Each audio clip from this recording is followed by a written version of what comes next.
आज एसकेएम की मीटिंग थी, संयुक्त किसान मोर्चा की सिंगू बॉर्डर के ऊपर, और तमाम देशवासी, सिर्फ देशवासी ही नहीं, इस आंदोलन को चाहने वाले, इस आंदोलन के समर्थक दुनिया के जिस भी कोने में बैठे हैं, उनको बेसब्री से इंतजार था कि भाई बैठक में क्या फैसला लिया जाएगा।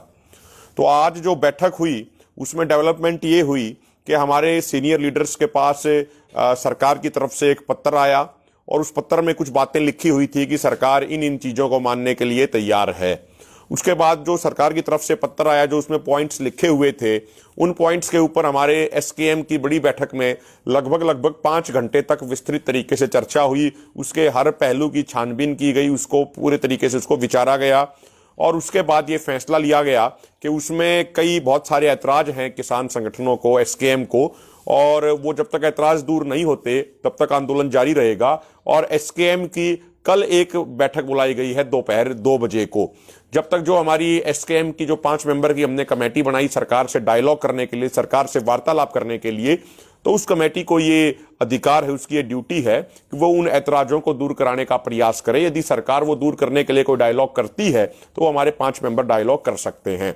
जो मेन बात थी वो ये थी कि जो सरकार कह रही है कि एमएसपी पे कमेटी बनाई जाएगी, उसमें सरकार ने ये लिखा था कि किसान संगठन यानी एसकेएम के भी प्रतिनिधि शामिल होंगे। इसका मतलब यह था कि अन्य किसान संगठनों के प्रतिनिधियों को भी वो शामिल करेंगे। इसमें उन्होंने लिखा केंद्र सरकार के प्रतिनिधि, राज्य सरकारों के प्रतिनिधि, कुछ एक्सपर्ट्स कह रहे हैं, और फिर उन्होंने कहा एसकेएम के भी किसान प्रतिनिधि शामिल होंगे, यानी वो और किसान संगठनों को शामिल करना चाहते हैं। तो उसमें हमें इस चीज की शंका है कि वो ऐसे किसान संगठनों को उसमें लाएंगे जो हमेशा से एमएसपी का विरोध करते रहे हैं, जो हमेशा से इन 3 कानूनों को अच्छे बताते रहे, जिनका विरोध एसकेएम कर रहा था। बहुत सारे ऐसे एक तथाकथित किसान नेता हैं जिनको कई जो संस्थान होते हैं, फिक्की जैसे संस्थान हैं, वो उनको एक किसान नेता के तौर पे प्रोजेक्ट करते हैं। असल में वो किसान नेता नहीं होते, वो कॉर्पोरेट कहीं ना कहीं या सरकार के ही एजेंट होते हैं। जैसे अभी कुछ दिन पहले एक व्यक्ति ने पीसी करके कहा कि यदि एमएसपी गारंटी कानून बना दिया तो देश दिवालिया हो जाएगा।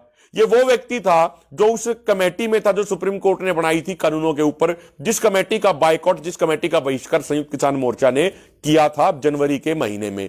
हमारा सवाल इस पे ये है कि जो लोग एसकेएम के नेतृत्व में पिछले 1 साल से 0 से लेकर 50 डिग्री तक के तापमान में संघर्ष कर रहे हैं, जो एमएसपी की मांग कर रहे हैं, जो एमएसपी की डिमांड कर रहे हैं कि एमएसपी का कानून होना चाहिए, तो उनके प्रतिनिधि जाने चाहिए ना उस कमेटी में तो बातचीत करने के लिए। वही तो ईमानदारी से पक्ष रख पाएंगे। उन्हीं के ऊपर तो आंदोलनकारी किसानों का भरोसा है, आंदोलनकारी किसानों का विश्वास है।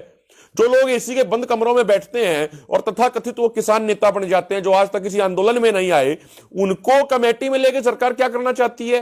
यदि सरकार उनको लेना चाहती है, सरकारी और दरबारी लोगों को, तो फिर सरकार की मंशा पे निश्चित तौर पे सवाल उठते हैं। दूसरी बात, सरकार ने कहा कि भाई आंदोलन समाप्ति के बाद वो केस वापसी कर लेंगे।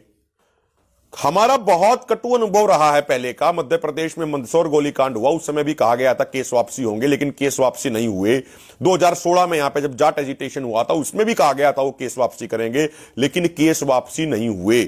ये सरकार वैसे तो किसानों को अन्नदाता कहती है, लेकिन किसानों पे 1% भी विश्वास नहीं करती। आज तक ये ब्रह्मांड इस चीज का साक्ष्य है, किसानों ने किसी का विश्वास नहीं तोड़ा। हां, यह जरूर है, बहुत सारी ताकतों ने किसानों का विश्वास तोड़ा, लेकिन किसानों ने कभी किसी और का विश्वास नहीं तोड़ा। तो सरकार को विश्वास करना चाहिए, इस अविश्वास की खाई को और ज्यादा गहरा नहीं करना चाहिए। भाई सरकार एक तरीके से घोषणा करे कि भाई सभी केसों की वापसी होगी, जिस भी स्टेट में केसेस हुए आंदोलन के दौरान, या दिल्ली में हुए या जहां भी हुए, उनकी केसों की वापसी होगी। ये कंडीशन क्यों लगाई जा रही है कि आंदोलन समाप्ति के बाद केस वापसी करेंगे? तो इस पे भी लोगों का ऐतराज था। तीसरी बात, उसमें लिखा हुआ था कि सैद्धांतिक तौर पे मुआवजे को सहमति है। हमारा ये सबका कहना था कि वो बात क्लियर होनी चाहिए कि भाई कितना वो मुआवजा देंगे, क्या नौकरी देंगे, किस तरीके से करेंगे, क्योंकि सैद्धांतिक तौर पे सहमति का तो वो ये मतलब ही निकाल सकते हैं, कल को 1000 रुपए का चेक पकड़ा देंगे और कहेंगे जी हमें तो सैद्धांतिक तौर पे हमारी तो सहमति थी जी, हमारी तो इतने की सहमति थी। इसलिए बातें क्लियर होनी चाहिए, पारदर्शी तरीके से होनी चाहिए। सरकार क्या मुआवजा देना चाह रही है, किस तरीके से नौकरी देना चाह रही है, ये बातें स्पष्ट होनी चाहिए। ये लोगों का ऐतराज था। तो अब इन सभी ऐतराजों को जो हमारी एसकेएम की 5 मेंबर कमेटी बनाई गई है उसने नोट डाउन किया है। और यदि गवर्नमेंट उनसे डायलॉग आगे करती है तो उन ऐतराजों के ऊपर गवर्नमेंट से डायलॉग होगा, उन ऐतराजों को खत्म किया जाए, उन इश्यूज को रिजॉल्व किया जाए। और इसीलिए कल 2 बजे मीटिंग बुलाई गई है और यह जरूर फैसला लिया है एसकेएम ने कि भाई हम सारे एकजुट होके, बिल्कुल मुट्ठी बांध के, बिल्कुल मजबूती के साथ सारे इकट्ठे यहां पे आए थे और जब यहां से मोर्चा फतेह करके जाएंगे तो तब भी इकट्ठे ही जाएंगे, सर्वसम्मति सर्वसहमति के साथ जाएंगे। हम बहुमत के साथ जाने वाले लोग नहीं हैं कि भाई 50 आदमी बैठे हैं तो 26 का बहुमत बना लिया और 24 की राय कुछ अलग हो। हम उस विचार के व्यक्ति नहीं हैं।